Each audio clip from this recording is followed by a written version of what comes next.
Puis ce qui est très angoissant l'exercice de ces fonctions, c'est que même si on s'y est préparé personnellement, personne ne vous dit rien.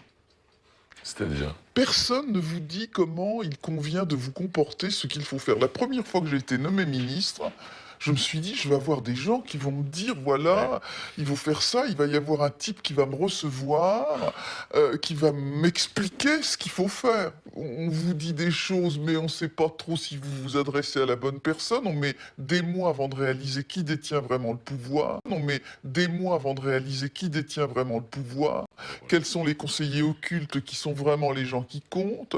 Quels sont les conseillers occultes qui sont vraiment les gens qui comptent?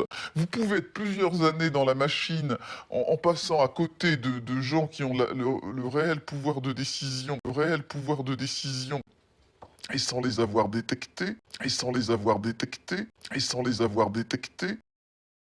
Faudrait-il admettre une superposition de gouvernants invisibles, une série de plans superposés dans la série des sociétés secrètes qui mènent le monde? C'est notre grand ami André Ardelais, dans un roman certes, mais fondé sur des intuitions fort authentiques et sur l'examen de faits troublants, qui, dans son livre « Le seuil du jardin », a, selon nous, le mieux condensé le vrai problème en nous le faisant littéralement vivre sous nos yeux. Voici le passage vraiment capital de ce livre « Le seuil du jardin ». Et c'est l'un des organes, l'un des hommes qui accomplissent les desseins des gouvernants invisibles de notre planète qui est censé parler. Derrière les gouvernements qui se succèdent, vous avez dû sentir la permanence de certaines forces, de certains principes. Cette stabilité ne s'explique que par des puissances occultes qui, en fait, dirigent le pays. Changer les noms ou les étiquettes d'un parti ne signifie rien et la foule se contente d'une façade. Je schématise naturellement. La réalité est plus complexe, des évolutions ont eu lieu, mais en gros, les choses se passent bien ainsi. À côté des ministères officiels, il existe des organismes qui les doublent et dont le pouvoir les dépasse parfois. Je ne représente, c'est, répétons-le, l'un des rouages du gouvernement invisible qui est censé s'exprimer, je ne représente qu'un rouage secondaire dans l'ensemble. Je ne connais pas tous ceux qui travaillent dans le même sens que moi, et j'ignore encore plus où aboutit le réseau de force. Vous pouvez même supposer que personne ne détient l'autorité suprême, qu'elle émane d'une volonté commune. Fin de citation. Ce qui nous semble le plus important, c'est sans doute cette structure déjà magistralement utilisée par Weishaupt à la fin du XVIIIe siècle pour son ordre des Illuminés de Bavière, cette structure en superposition pyramidale de petits groupes hiérarchisés. Chacun des échelons tient ses ordres d'un échelon supérieur recruté par sélection, celui-ci tenant ses ordres d'un autre, et ainsi de suite jusqu'au sommet de la pyramide. Ce cloisonnement hiérarchisé, la méthode a été utilisée en fait de bien des manières, y compris par les réseaux de trafiquants de drogue. Ce système permet évidemment de limiter au maximum les effets d'indiscrétion ou de délations éventuelles, d'ailleurs fort rares en raison des impitoyables sanctions encourues par les traîtres. Remontons plus haut dans l'histoire et nous verrons se manifester le même impitoyable processus. Une préparation méthodique, minutieuse de la tourmente révolutionnaire au cours de laquelle devaient s'écrouler les institutions de l'ancien régime français. Il nous faudrait retracer ici toute la conspiration des Illuminés de Bavière, au sujet de laquelle il serait impossible de nier l'évidence. En effet, on a retrouvé tous les papiers secret d'Adam Weishaupt, le grand maître des Illuminés. On y découvre la volonté avouée de détruire de fond en comble tout l'ancien ordre monarchique et religieux de l'Europe. Voici de l'Europe d'avant la Révolution française. Voici une phrase que nous citerons entre bien d'autres révélatrices, une phrase tirée des notes personnelles de Weishaupt. Nous devons tout détruire aveuglément avec cette seule pensée, le plus possible et le plus vite possible. Le personnage alliait, on pourrait y voir une hallucinante préfiguration de la personnalité de Lénine, une rigueur idéologique inflexible, à un véritable génie de l'organisation subversive agencée dans les moindres détails. À cet égard, Weishaupt se révèle d'un étonnant modernisme.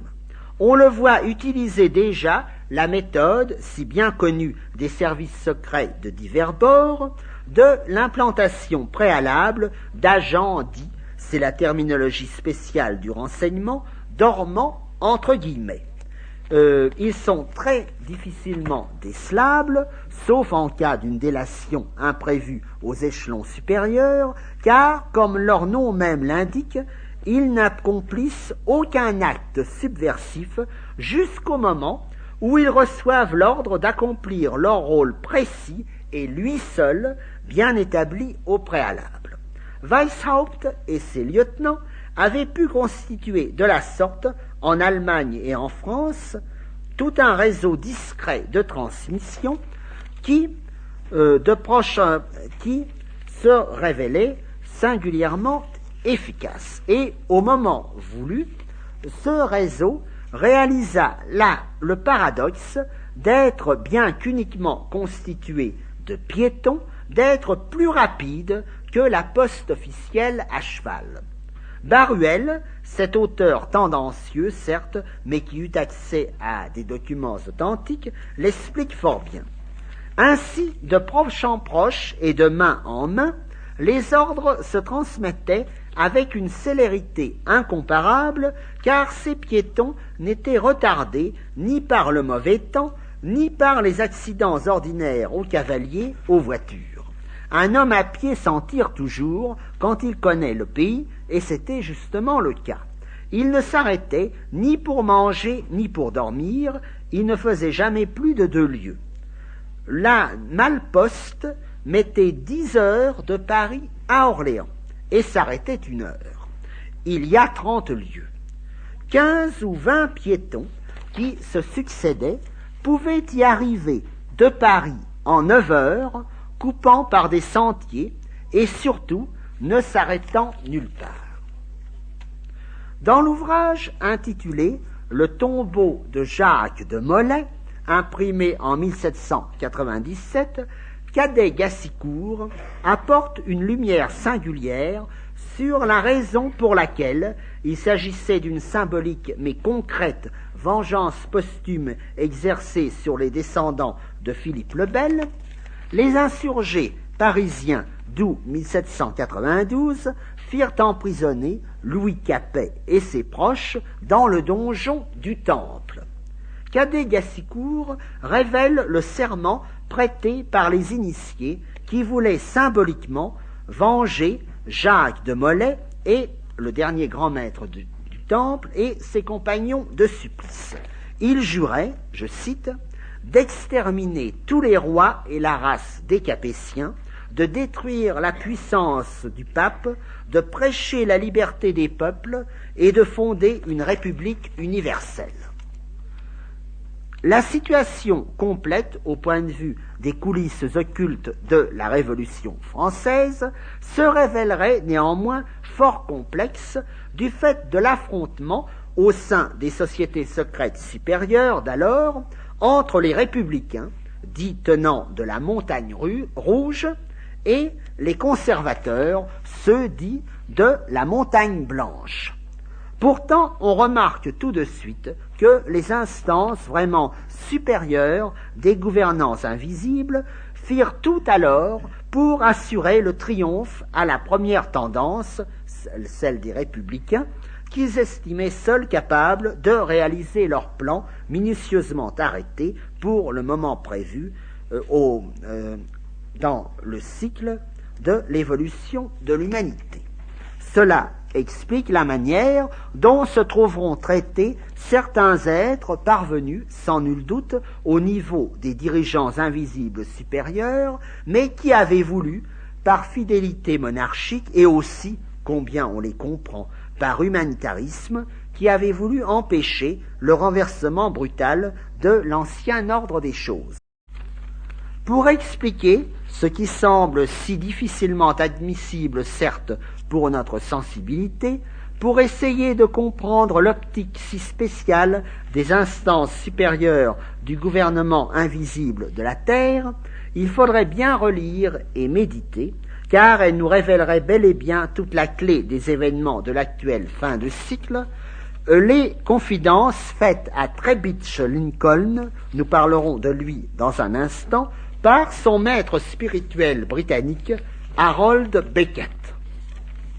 Tu ne peux pas embrasser le grand dessein auquel tu vas collaborer, malgré toi, puisque tu ignores le plan d'ensemble. Plus tard, peut-être, seras-tu placé à un point assez élevé pour embrasser le plan cosmique dans son ensemble, avec ses lumières et ses ombres, dans sa parfaite harmonie. L'humanité évolue selon une loi cyclique. Elle décrit une spirale successivement descendante puis ascendante.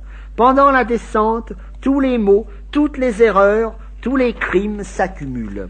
Quand la descente aura atteint le très bas, le cosmos remontera et nos descendants remonteront et baigneront dans la vérité, le beau, la sagesse. Tu m'as compris. En accélérant la descente, on contribue à précipiter la remontée qui suivra immanquablement. C'est après que le désordre aura été à son comble que la reconstruction, dans l'ordre, viendra comme une nouvelle aurore. À notre époque, la seule façon de préparer le bien futur, c'est de porter à son comble le mal présent. Règle d'or pour le destin collectif, comme pour chaque destin individuel. Je citerai simplement, pour terminer, des paroles d'un ami personnel, Raymond Bernard, actuel grand maître de l'ordre rosicrucien à Morques, qui traite de ce problème d'une direction occulte de l'humanité. Et, selon lui, il serait nécessaire de voir les choses non pas de notre point de vue individuel, mais d'un point de vue le plus général possible. Et voici ces constatations de Raymond Bernard. Le Haut Conseil, c'est le point ultime qu'atteindra ce monde dans son évolution. Il en connaît les étapes. Certains, dans les cercles d'initiés, en connaissent quelques-unes, l'ère des poissons ou l'ère du Verseau, par exemple, mais il y en a d'autres que jamais nul ne connaîtra en dehors du Haut Conseil. Le rôle essentiel du Haut Conseil, veiller à ce que chaque étape soit accomplie en temps voulu et pressée ou retardée selon les cas. C'est le plus souvent à presser que doit s'attacher le Haut Conseil. L'humanité est libre d'atteindre le terme d'une étape selon ses propres voies, mais le nouveau point doit être connu tel qu'il a été établi, et c'est à cela que le Haut Conseil doit veiller. Il a naturellement les moyens d'influer sur les événements et il voit par-delà les péripéties inéluctables par la faute de l'humanité et de la difficulté qu'elle éprouve à s'adapter sans heurts à des conditions nouvelles. Mais ce qui est capital, je crois, c'est de constater que cette idée de dirigeant occulte de l'humanité, de gouvernant invisible, n'a rien d'absurde. En effet, ce qui serait vraiment extraordinaire, ça serait de penser que l'évolution de l'humanité serait le seul ordre de phénomènes qui échapperait à un déterminisme rigide. Et donc, il est tout à fait normal de voir par-delà les péripéties selon les époques, de voir que l'évolution de l'humanité doit satisfaire à certaines normes, à certains critères lors du passage d'une époque à une autre. Et à cet égard, même les hommes qui accèdent au stade de gouvernants invisibles de l'humanité ne seraient pas complètement libres d'agir dans l'histoire à leur fantaisie.